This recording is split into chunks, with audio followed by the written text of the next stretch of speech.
Hi everyone. क्या कभी हमने हमारे इस बिजी लाइफ में से थोड़ा सा भी समय निकालकर हमारा खुद का आत्मचिंतन किया है कि इस सृष्टि पर हमारा जो मानव जन्म हुआ है वो कैसे हुआ है, क्यों हुआ है और क्या करने के लिए हुआ है। तो जो ये सारे सवाल थे वो बारी बारी से मेरे मन में आ रहे थे, क्योंकि अभी थोड़े समय पहले ही मेरे एक खास करीबी मित्र ने अपना जीवित समाप्त कर दिया। यकीन नहीं आता है कि हमेशा हर पल आनंद में रहने वाला व्यक्ति ऐसा कैसे कर सकता है। सब कहते हैं ना कि काल का चक्रव्यूह बहुत अजीब सा होता है। और फिर मेरे फ्रेंड के मृत्यु होने के बाद अपने सारे स्क्रिप्चर्स और खगोल विज्ञान में से मैंने रिसर्च किया, तो मुझे जानने को मिला कि जो हमारा ये मानव शरीर है वो बहुत प्रीशियस है, बहुत रेयर है और बहुत लंबी यात्रा के बाद हमें इस पृथ्वी पर मिलता है। और पूरे सोलर सिस्टम में भी देखा जाए ना तो ये पृथ्वी ही एक ऐसा ग्रह है कि जहाँ पर 60 से 80 साल तक मानव जीवन संभव है।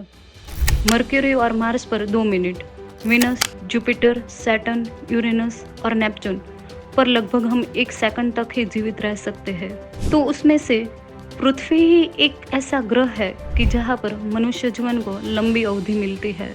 और पूरी पृथ्वी में भी 8.4 मिलियन, जिसको हम lakh 84, which is 84 lakhs different forms of life on an earth. तो ये जो 84 लाख योनियां हैं उसको भी डिस्ट्रीब्यूट करें तो उसमें से 9 लाख योनियां हैं वो जल में रहने वाले जीव जंतुओं की है, 10 लाख योनियां हैं वो आकाश में उड़ने वाले पक्षियों की है, 30 लाख योनियां हैं वो भूमि पर रहने वाले जीवों की है, 11 लाख योनियां हैं वो कीड़े मकोड़ों की है, 20 लाख योनियां हैं वो पेड़ पौधों की है और बाकी रही अन्य 4 लाख योनियां जो मनुष्यों की है। जब आत्मा मनुष्य योनि में आकर ओछे कर्म करने लगती है तो उसे पुनः नीचे की योनियों में जन्म लेना पड़ता है, जिसको धर्म ग्रंथों में दुर्गति कहा जाता है। यानी कि जन्म के बाद किसी भी जीव को बारी बारी से एक खास योनि में जन्म लेके एक चक्र को पूरा करना पड़ता है और उस जन्म के निर्धारित चक्र के पूरे होने के बाद उसे दूसरी योनि में भेज दिया जाता है।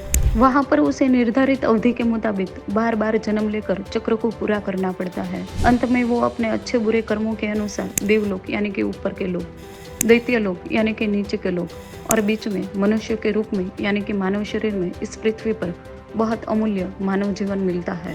तो यह मानव शरीर में रह के हमें यहाँ हमारी अपनी सोच समझने की ताकत, हमारे एक्शंस को कंट्रोल में रखने की ताकत और जो सार का विवेक है उसको समझने की ताकत जैसे अनेक प्रकार की बुद्धि क्षमताएं है ना वो मिलती है। और इस मानव शरीर की कई खासियतें हैं कि जो कोई लोक और कोई योनि में नहीं है तो वो आपके साथ शेयर करते हैं। तो उसमें से पहला एक ये है कि जो ये जीने मरने का चक्र है, this is the transition nature of life where death is natural and inevitable.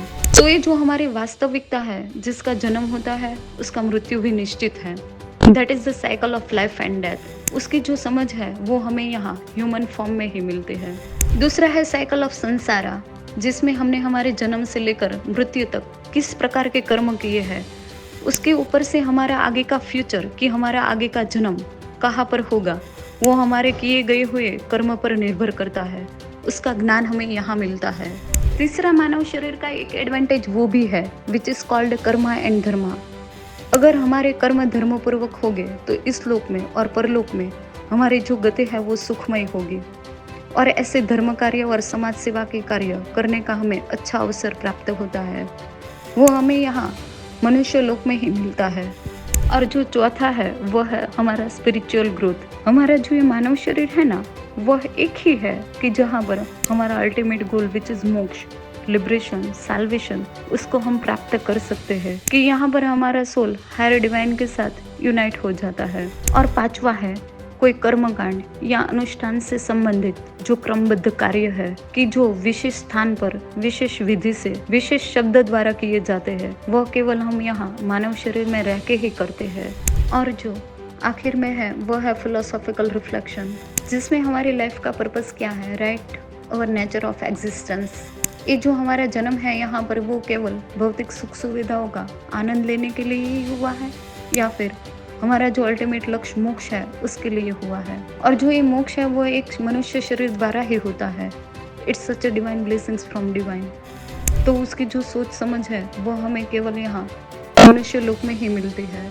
तो फिर इस सब का ज्ञान होते होते ये पता चला कि हमारा जो ये मनुष्य जन्म है इस पृथ्वी पर वो न जाने कितने जन्मों के पुण्य सुकृत होने के बाद मिला है।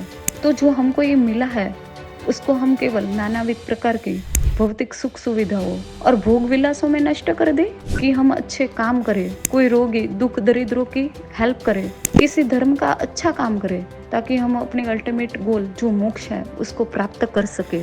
तो जब से मेरे फ्रेंड के साथ दुर्घटना हुई तब से ये सारे सवाल मेरे मन में थे। तो सोचा ये सवाल मैं आप सबसे पूछूं और उसका जवाब आपको मुझे नहीं अपने आप को देना है। ये जो बहुमूल्य चिंतामणि तुल्य मानव शरीर मिला है उसका सदुपयोग करना है या दुरुपयोग, और सदुपयोग करना है तो कैसे। बस इतना सा message. Friends, I care for everyone, इसलिए सोचा कि ये सवाल करना जरूरी है। तो प्लीज थोड़ा सा समय निकाल कर इस सवाल का जवाब डेफिनेटली फाइंड करना और खुद को देना। चलो टेक केयर, थैंक्स, बाय।